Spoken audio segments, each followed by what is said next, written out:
Hello बच्चों, class 10th both medium Hindi और English medium का कंबाइंड लेक्चर बेटा। तो अपन ने पिछले लेक्चर में बेटा चैप्टर नंबर 10 शुरू किया था। उसकी 10.2 एक्सरसाइज भी अपन ने स्टार्ट कर ली। उसके 3 क्वेश्चन भी अपन ने किए, आज अपन उससे आगे करेंगे। उससे पहले 2 प्रॉब्लम है बेटा। प्रॉब्लम है एक तो चैप्टर नंबर 9 का एग्जाम्पल नंबर 6 और एक एक्सरसाइज 8.1 का क्वेश्चन नंबर 2। ये आप पहले प्रॉब्लम सॉल्व करते हैं, उसके बाद आप आगे बढ़ते हैं बेटा। तो जो एग्जाम्पल नंबर 2 है एक्सरसाइज 8.1 का, उसमें बोला गया if angle B and Q are acute angle such that sine B is equal to sine Q then prove that angle B is equal to angle Q. ये हमें प्रूव करके दिखाना है। एक्चुअल में बेटा इस तरह का एक्सरसाइज में क्वेश्चन भी था, क्वेश्चन नंबर 6। चलो फिर भी मैं ये आपको बता देता हूं बेटा कि कैसे होगा। इस तरह से आपने बनाया। इसने बोला कि B और Q जो है वो अक्यूट एंगल है। अक्यूट एंगल का मतलब अगर हिंदी में बात करें तो न्यून कोण होता है, और इसका मतलब ये होता है कि 90 डिग्री से छोटे हैं जो B और Q। तो 90 से छोटा है, ये तो हमें पता है कि 90 है। तो ये आप इस तरह ये और ये मान लेते हैं कि ये B है, ये Q है, इसका नाम आप P देते हैं। इसको 2 ट्रायंगल बना के भी कर सकते हैं और एक से भी काम कर सकते हैं। आप जो आपने क्वेश्चन नंबर 6 किया वो एक ट्रायंगल से ही किया है, तो वो ये भी मैं आपको एक से ही कराऊंगा। ओके बेटा, गिवन है आपको angle B and Q are acute angle. एक तो ये बात है, एक और क्या बात है बेटा, sine B is equal to sine Q है।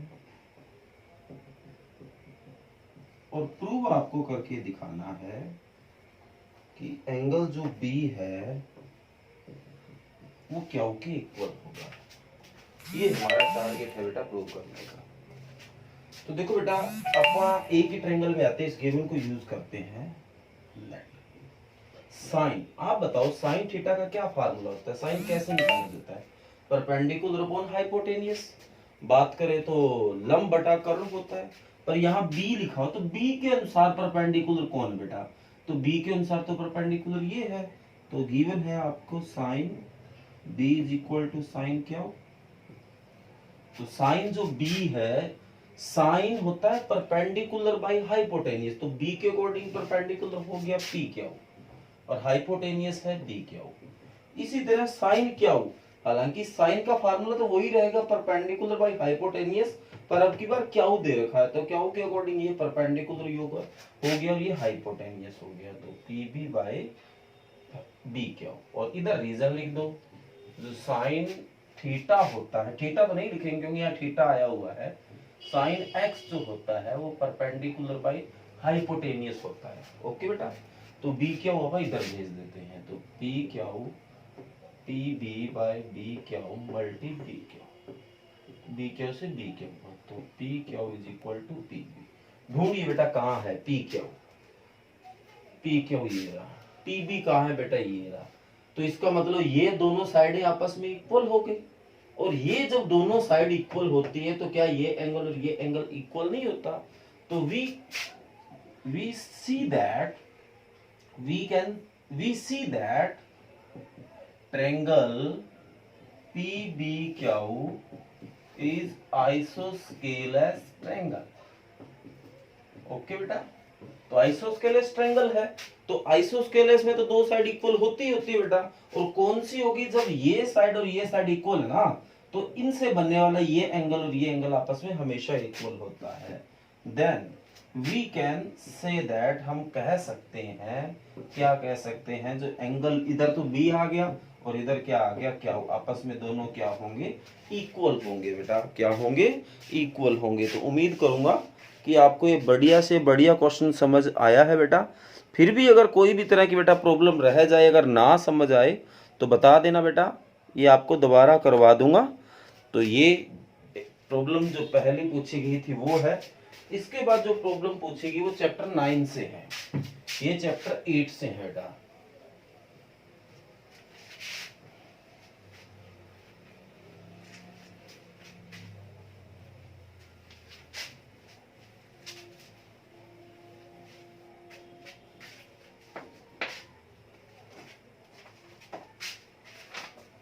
इसके बाद बेटा चैप्टर नंबर 9 में आते हैं। चैप्टर नंबर 9 का एग्जाम्पल नंबर 6 ये बच्चों ने पूछा हुआ है। सबसे पहले इसके स्टेटमेंट के ऊपर मैं बात करता हूं। इसने क्या बोला, स्टेटमेंट में बोला गया है the angle of depression of the top and the bottom of a 8 metre tall building from the top of multi storeyed building are 30 degree and 45 degree. एक तो बेटा मल्टी स्टोरेड बिल्डिंग है, मतलब 2 मंजिला इमारत है, और एक सीधी इमारत है 8 मीटर ऊंची। ये 2 मंजिला होगी, मान लेते एक मंजिल यहाँ पे है और इधर से 8 मीटर ऊंचा भवन है, कोई बिल्डिंग बेटा, ये अपनी जमीन हो गई। ठीक है, ये डबल मंजिला इमारत होगी, ये सिंगल होगी। ये जो सिंगल मंजिल इमारत है उस वो 8 मीटर आपको दे रखी है। दोबारा स्टेटमेंट पढ़ता हूं। The angle of depression of the top and bottom of a 8 metre tall building, मतलब इसका टॉप का और इसका बॉटम का जो डेप्रेशन है, मतलब ऊपर से आएगा बेटा, वो angle from the top of a multi storey building, मतलब ये दोनों एंगल यहाँ टॉप से ही आ रहे हैं। ओके बेटा, ये इतना आपको दे रखा है। और टॉप का जो एंगल है वो 30 डिग्री है, मतलब ये जो एंगल है वो आपका 30 डिग्री है, और जो इतना एंगल है वो 45 डिग्री है। ओके बेटा, find the height of multi stored building, तो ये जो डबल मंजिला इमारत है बेटा, इसकी हाइट निकाल के लाओ, and distance between the 2 building, और ये दोनों का डिस्टेंस भी निकाल के लाओ। ये आपसे क्वेश्चन में पूछा गया है बेटा। ओके, उम्मीद करूंगा कि आपको ये चीज समझ भी आई है। सबसे पहले मैं इसको इससे मिला देता हूं बेटा, अगर ये 8 है तो ये भी कितना होगा, 8 मीटर। ओके, तो अब हमारा टारगेट है बेटा इसको निकालना और इसके बाद इन दोनों का बेस निकालना। तो आप सबसे पहले इसको नाम देते हैं ABCDE। बेटा अब BD तो आपका 8 है, जो AD है बेटा उसको आप AD प्लस BD लिख सकते हो। तो जो AD है वो AB को आप क्या लेट कर लेते हैं, X, तो X प्लस 8 हो। एक बार आप ये मान के चलिए कि आपके पास ये है, आप ऐसा करो, इस ट्रायंगल में आओ, इसका बेस निकालो, इस ट्रायंगल में इसका बेस निकालो, और दोनों एक ही जैसा होगा, क्योंकि ये मान लो फर्श और ये छत दोनों तो बराबर ही होगा बेटा। ओके, तो आप क्या करते हैं, इन ट्रायंगल ADE में आते हैं बेटा। तो हमारे पास ये है, आप क्या निकालना चाहते हैं, ED, निकालना क्या है, AD। तो बेस बाई परपेंडिकुलर क्या होता है बेटा, कोट। इस ट्रायंगल में एंगल कौन सा बन रहा है बेटा, 45 डिग्री। ओके, तो ED तो निकालना चाहते हैं, AD बेटा सारा हो गया, X प्लस 8 और कोट 45 क्या होता है, 1। तो ED की जो वैल्यू है वो इसके मल्टी में जाएगी, तो क्या आ जाएगी बेटा, X प्लस 80 आ जाएगी। ये इक्वेशन नंबर 1 आप कह सकते हैं। इसके बाद आप इन ट्रायंगल ABC में आते हैं। ठीक बेटा, इसमें आप क्या निकालना चाहते हैं, BC निकालना चाहते हैं। है क्या आपके पास AB, ये भी तो कोट ही बनेगा, कोट कितना डिग्री, 30 डिग्री। तो BC तो निकालना चाहते हैं, AB X और कोट 30 की वैल्यू होती है √3। तो BC की वैल्यू आ गई √3x, इक्वेशन नंबर 2। अब आप बताओ क्या BC ED की इक्वल नहीं है, वी नो दैट, हम जानते हैं बेटा, क्या जानते हैं कि जो BC है इक्वल टू ED होगा।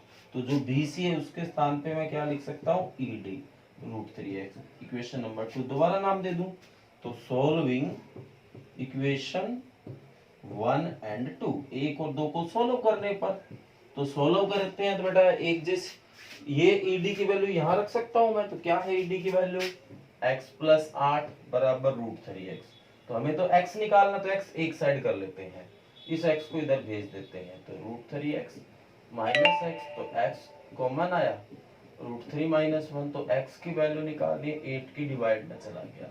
तो एक दिन हमारी पहले भी बात हुई थी, डिवाइड में कभी रूट नहीं छोड़ते अपन, तो √3 प्लस 1 से मल्टी और इसी से डिवाइड, ये 8 √3 प्लस 1 आ गया। नीचे मल्टी करें या फार्मूला बन रहा है a माइनस बी और a प्लस बी, तो a square minus B square, 8 √3 plus 1, तो √3 का स्क्वायर 3 माइनस 1 का 1, तो ये 8 √3 प्लस 1 बाई 2 आ गया, तो ये इससे 4 पे कटा, तो x is equal to 4 √3 plus 1। लो भी बेटा, ये तो हमने निकाल दिया x, पर हमें क्या निकालना है, पूरी 2 मंजिल की इमारत की हाइट निकाल के लानी बेटा। तो सारी हाइट आपकी जो AD है वो देखो क्या बनेगा। ओके बेटा, उम्मीद करूंगा ये चीज आपको बढ़िया समझ आई है। थोड़ा सा इरेज करना पड़ेगा, अदरवाइज तो बेटा आपको पूरी बात पता नहीं चलेगी। तो हमें जो निकालना है वो एडी निकालना है सबसे पहले। तो एडी में बेटा AB प्लस BD हो गया। तो AB आपका x और x की वैल्यू ये रही, प्लस BD क्या है 8 है। तो वैसे तो नॉर्मल एक बात से आंसर आ गया है, पर जैसे कॉमन आ गया 4, तो √3 + 1 बचा और इधर 2 बच गया। ठीक बेटा, तो आगे स्कोर सोल्व किया, √3 + 3 हो गया। ओके, तो ये तो हमने ये निकाल दिया। एक हमने इन दोनों का ये बेस भी निकालना है, तो ये चाहे BC निकाल दो चाहे ED, एक ही बात है। तो कुछ नहीं, ये वैल्यू यहाँ पुट कर दो आप, x + 8। तो आई थिंक सेम ही आएगा दोनों आंसर, क्योंकि ये भी x + 8 था और ये भी ED जो है वो भी x + 8 ही निकला है। तो दोनों का आंसर है वो सेम ही बनेगा। बेटा मैं चेक कर लेता हूँ। तो 4 कॉमन आया, तो 3 + √3, डिस्टेंस ऑफ टू बिल्डिंग भी यही बना है, और height of multi same answer आ रहा है बेटा, मैंने चेक कर लिया है। The height of multi storey building is 4 × 3 + √3, ये अपन निकाला है। और डिस्टेंस बिटवीन टू बिल्डिंग है वो भी सेम ही है। तो क्योंकि इस दोनों में 8 ही जोड़ना बेटा, ये देखो ED जो है वो दोनों के बीच का डिस्टेंस है, तो x + 8, ये रही x की वैल्यू, यहाँ भी तो अपन 8 ही प्लस की है इसमें, तो सेम प्रोसेस है। जैसे आपने AD निकाला वैसे ED निकल आएगा। यहाँ भी 8 ही जोड़ा है और यहाँ भी 8 ही जोड़ना है। ओके बेटा, तो ये है एग्जाम्पल नंबर 6, और उम्मीद करूंगा आपको बढ़िया से बढ़िया समझ आया बेटा। फिर भी अगर कोई बात रह गई बेटा आपको समझ ना आई हो, या कोई भी और प्रॉब्लम आपको लगती है इसमें पूछने वाली, दोबारा से कमेंट कर देना है। ओके बेटा,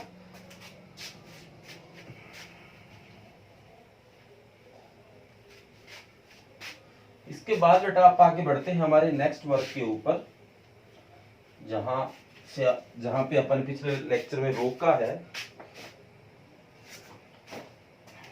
चैप्टर नंबर 10। और भी बेटा कोई प्रॉब्लम हो तो बता देना। हाँ जी, क्वेश्चन नंबर 4, एक्सरसाइज है 10.2। क्या है question number 4? Prove that the tangent drawn at the end of a diameter of a circle are parallel.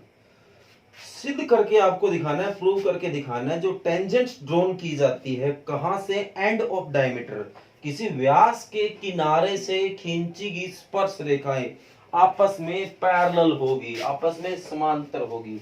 Hindi medium की भी मैंने साथ में उनको भी समझा दिया है। एक सर्कल है बेटा, ये उसमें डायमीटर है, व्यास है, ये पहले वृत्त लिया और इसके अंदर अपन एक व्यास खींच लिया जो कि सर्कल सेंटर से होके जाता है।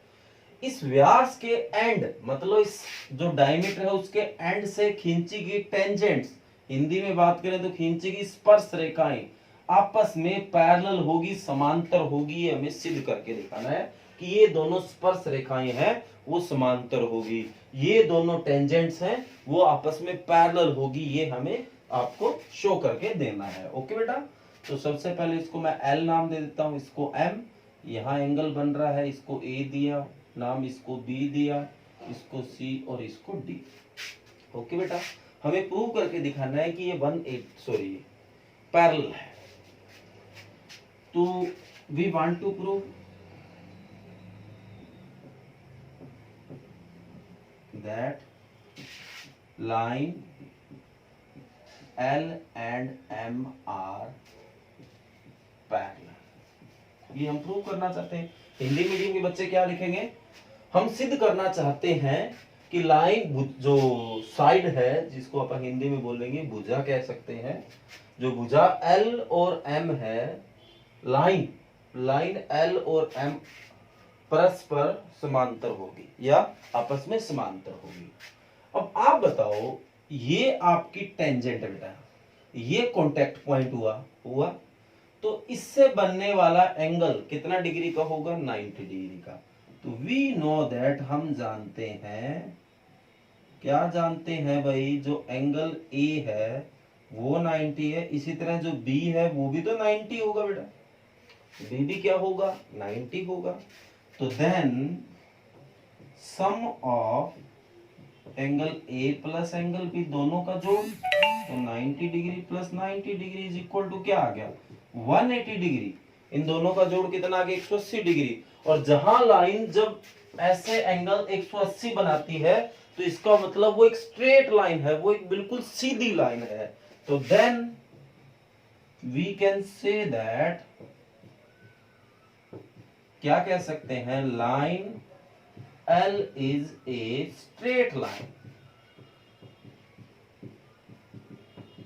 हिंदी में बात करें तो हम कह सकते हैं, सॉरी L नहीं M है ये, हम कह सकते हैं जो लाइन M है वो एक बिल्कुल सीधी कहे या सरल रेखा है, बिल्कुल वो एक कौन सी बेटा सरल रेखा है। इसी तरह similarly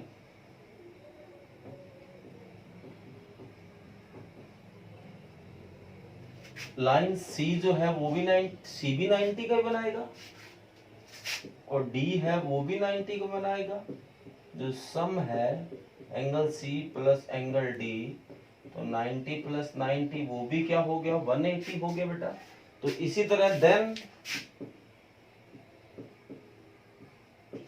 line N is also straight line, तो ये भी एक बिल्कुल सीधी रेखा होगी बेटा। बेटा ये बिल्कुल सीधी रेखा है, ये बिल्कुल सीधी रेखा है, तो इसका मतलब ये दोनों आपस में कभी भी नहीं मिलेगी। जो लाइन बिल्कुल सीधी जा रही है, ऐसे बिल्कुल स्ट्रेट जा रही है 180 डिग्री के एंगल के साथ, वो लाइनें आपस में कभी नहीं मिलती। और अगर वो कभी नहीं मिलती तो वो आपस में पैरेलल लाइन होगी। तो वी नो दैट, या we can see that, we can say that line L and M are never intersect each other। ये जो लाइन है हम कह सकते हैं कि जो लाइन L और M है वो आपस में कभी भी आपस में प्रतिच्छेद नहीं करेगी, कभी भी आपस में नहीं टकराएगी। तो देन या thus These are parallel line, तो वो आपस में कौन सी लाइन होंगी बेटा, पैरेलल लाइन होंगी, आपस में समांतर लाइन होगी। अगर हिंदी मीडियम के बच्चों को बेटा अगर पूरी बात समझ ना आई हो तो मैं दोबारा बताता हूँ हिंदी में उनको क्या लिखना है। वैसे तो मैंने हिंदी साथ साथ बताया है और अब दोबारा बता देता हूँ। उनको स्टेटमेंट सारी बात समझ आ गई है। एक वृत्त है, ये इसका व्यास है, व्यास के किनारों से दो स्पर्श रेखाएं खींची गई, वो आपस में समांतर होगी, ये हमें सिद्ध करके दिखाना है। तो हम we want to prove that line L and M are parallel. हम सिद्ध करना चाहते हैं जो लाइन M और L है, जो रेखाएं M और L है, या जो स्पर्श रेखा M और L है, वो आपस में पैरेलल है, हिंदी में बात करें तो समांतर है। तो एंगल जो ए है बेटा 90 डिग्री का कोण बनेगा, क्योंकि स्पर्श बिंदु जब केंद्र को मिलता है तो वो 90 डिग्री का कोण बनाता है। इसी तरह बी भी तो वहीं से आया, एंगल बी भी 90, दोनों का जोड़ किया 180 डिग्री। जो लाइन इस तरह अपने ऊपर बनने वाले एंगल का जोड़ 180 बनाती है बेटा, वो लाइन हमेशा एक स्ट्रेट लाइन होती है, बिल्कुल एक सीधी लाइन होती है। तो then we can say that line M is a straight line. तो हम कह सकते हैं जो भुजा M है या जो स्पर्श रेखा M है वो बिल्कुल सीधी लाइन है या सीधी रेखा है, सरल रेखा है। इसी तरह बेटा यहाँ आगे सिमिलरली मतलब इसी प्रकार से एंगल C भी 90 D भी 90, दोनों का जोड़ 180, तो ये भी एक स्ट्रेट लाइन हो गई। आगे we can say that the line L and M are never intersect each other। तो हम कह सकते हैं कि जो स्पर्श रेखा L और M है वो आपस में कभी भी प्रतिच्छेद नहीं करेगी, और तो नहीं करेगी तो हम इनको क्या कह सकते हैं कि ये आपस में समांतर है। ओके बेटा, तो ये इसकी हिंदी हुई। इसके बाद बढ़ते हैं बेटा क्वेश्चन नंबर 5 के ऊपर।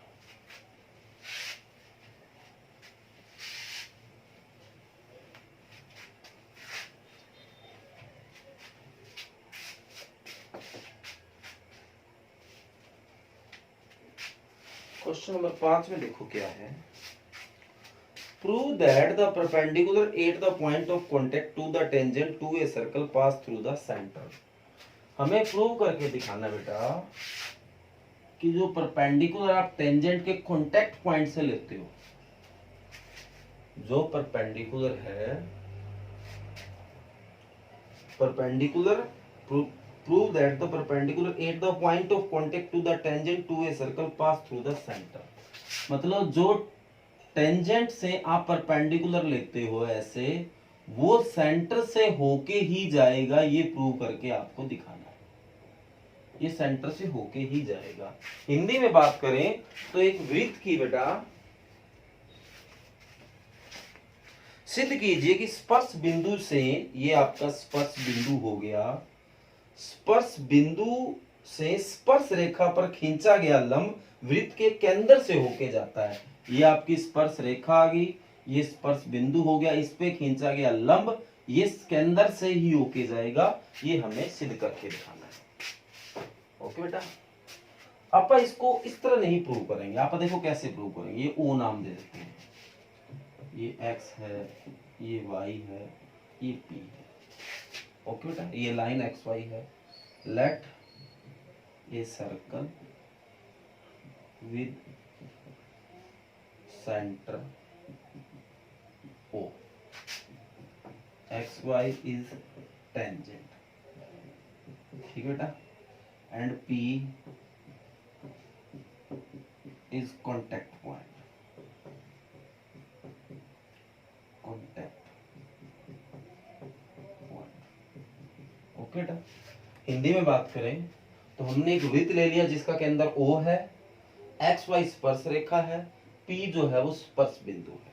ओके बेटा, अब आप ऐसा करते हैं कि ये जो है ना O से नहीं जाता, ये यहां से जाता है O डैश से। लेट वी अज्यूम दैट, हम मान लेते हैं कि जो the perpendicular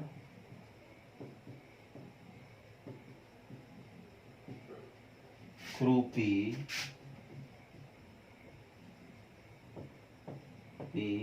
R is pass through O dash। अपन ने ये अज्यूम किया, हम मान लेते हैं कि जो लंब है P से खींचा गया लंब है वो O डैश से होके जाता है। ओके बेटा, यहां से होके जाता है। अब आप बताओ, ये नाम जब आप इसका परपेंडिकुलर ले रहे हो तो वो कितने का एंगल बनाएगा? 90 का बेटा। तो ये अपन 90 का एंगल बनाए तो जब एंगल O डैश PY है वो कितना डिग्री हो गया? 90। ठीक बेटा, आल्सो ये जो एंगल है वो भी तो 90 का ही है, क्योंकि है तो ये भी परपेंडिकुलर, क्योंकि ये तो बात ही नहीं है कि ये 90 का कोण है या नहीं। बात ये है कि ये होके कहां से जाएगा। तो एक तो ये हमें प्रूव करना और ये हमने उल्टा मान लिया।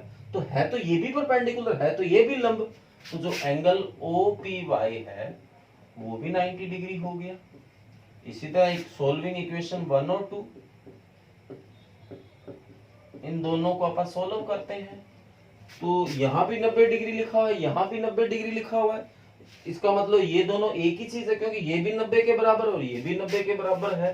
तो जो एंगल O डैश PY है वो इक्वल होगा OPY के। अब आप देख के बताओ, क्या आपको लगता है कि ये जो एंगल है वो इसके बराबर हो सकता है? बिल्कुल नहीं हो सकता। तो देख, हमें तो दिखाई दे रहा है कि ये जो इतना सा एंगल कभी इसके बराबर हो सकता है बेटा? बिल्कुल नहीं हो सकता। इतना तो गैप दिखाई दे रहा है, तो ये तो बिल्कुल बराबर नहीं हो सकता। तो इसका मतलब हमने जो माना है वो गलत माना है। तो thus our assumption is wrong। तो हमारी जो अजम्पशन है, जो हमने माना है वो रॉन्ग है, वो गलत है। तो जो thus we can say that, हम कह सकते हैं, अब जो स्टेटमेंट थी ना बेटा, पूरी की पूरी जो रकम लिखी हुई थी, स्टेटमेंट लिखी हुई थी, वो यहां से डाल देना। जो सवाल लिखा हुआ था वो की वो बात यहाँ पे पूरी कर देना।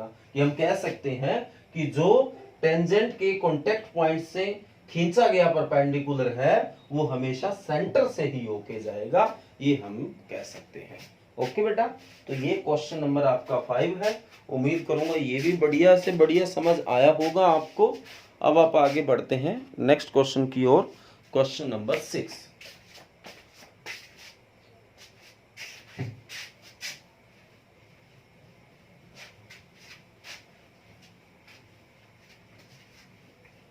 आगे है क्वेश्चन नंबर 6, देखते हैं उसमें क्या ऐसा लिखा हुआ है। The length of a tangent from a point A at a distance 5 cm from the center of circle is 4 cm. Find the radius of circle. तो एक सर्कल है बेटा, कोई A पॉइंट है यहाँ, इससे जो टेंजेंट की लेंथ है, जो स्पर्श रेखा की लेंथ है वो 4 सेंटीमीटर है और सेंटर से जो लेंथ है वो 5 सेंटीमीटर है। आपको रेडियस निकाल के लाना है। हिंदी में बात करें तो एक बाहरी बिंदु A बेटा, उससे स्पर्श रेखा की लंबाई 4 है, केंद्र से दूरी है वो 5 है, इसकी त्रिज्या ज्ञात करो, ये आपसे पूछा गया है।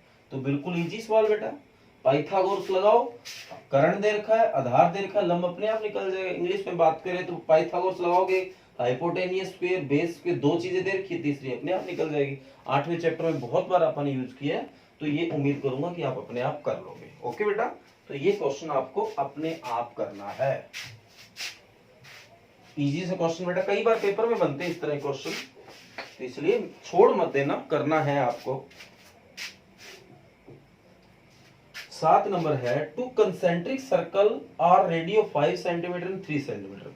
कंसेंट्रिक का मतलब होता है ऐसे सर्कल जिनका सेंटर एक ही हो और अलग अलग है, एक नहीं दो है, जिस एक की रेडियस 3 और एक की 5 है। जैसे ये सेंटर हो गया, ये 3 रेडियस वाला हो गया, ये 5 रेडियस वाला हो गया। हिंदी में इनको सकेंद्री वृत्त बोलते हैं, मतलब जिनका केंद्र एक ही हो, जिनमें से एक की त्रिज्या 5 और एक की 3 है। Find the length of code of the larger circle which touches the smaller circle. मतलब लेंथ ऑफ कोड निकाल के लानी, एक जीवा की लंबाई आपको ज्ञात करनी है। ऐसी जीवा जो छोटे, इसकी तो जीवा होगी, मतलब इसको एक साइड से दूसरी साइड तक जाएगी और इस छोटे सर्कल को जो टच करके जाएगी, मतलब कुल मिला के ऐसे ऐसे ऐसी एक, हिंदी में इंग्लिश में इसको कोड बोलते हैं, हिंदी में जीवा है। ऐसी है जो एक पॉइंट से दूसरे पॉइंट तक जा रही है, इसको टच करके जा रही है, ये मेन बात है, इसको जीवा बोलते हैं। जीवा मतलब इस सर्कल की जैसे जीवा लेनी है आपको, तो ये इसकी जीवा जो इसको यहाँ मिला है। ओके बेटा, छेदक जो है सेकंड वो तो बाहर निकल जाता है, ये बाहर नहीं निकलती, अंदर ही रहती है, इसमें फर्क ये है। ओके बेटा, ये भी एक जीवा है जिसको अपन व्यास बोलते हैं, इंग्लिश में इसको कोड बोलते हैं। तो ध्यान से देखो, ये जो है वो छोटे सर्कल की रेडियस है, तो इसका मतलब ये 3 है। ये बड़े सर्कल की अपन लेते हैं 5 है, ये भी 5 है। अब आपको क्वेश्चन भी समझ आ गया होगा।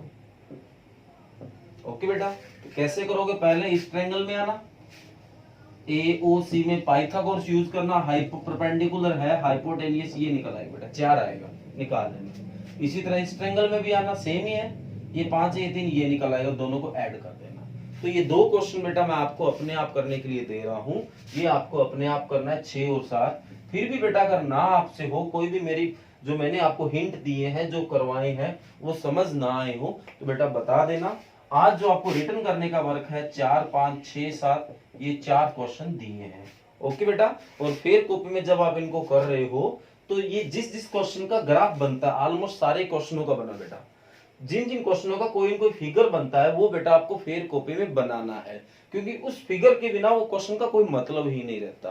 तो इसीलिए कह रहा हूं कि फेयर कॉपी में आपको जो ये फिगर बनाता हूं, आकृति बनाता हूं, वो साथ साथ बनाते रहना है। ओके बेटा, और आज से एक छोटा सा काम आप और स्टार्ट करेंगे कि जो मैं आपको करवा रहा हूं बेटा, अगर वो आपको बढ़िया समझ आ रहा है तो आपको एक नीचे लाइक का ऑप्शन है बेटा, वीडियो जहां पर देखते हैं लाइक का ऑप्शन होता है, आप उसको लाइक बटन दबाओगे तो मेरे को ये पता चलता रहेगा कि आपको ये चीजें बढ़िया समझ आ रही है बेटा। ओके, तो एक लाइक का ऑप्शन होता है, वो बेटा आप किया करो, ताकि मेरे तक ये मैसेज पहुंचे कि आपको जो मैं करवा रहा हूं वो आपको बढ़िया समझ आ रहा है। और कोई भी प्रॉब्लम होती है बेटा तो नीचे कमेंट का ऑप्शन होता है, आप कमेंट किया करो, मेरी कोशिश रहती है कि नेक्स्ट वीडियो में आपकी प्रॉब्लम सोल्व कर देता हूं। ओके बेटा, तो ये था रिटर्न वर्क 4, 5, 6, 7, ये 4 क्वेश्चन आपको आज राइट करने हैं फेयर कॉपी में।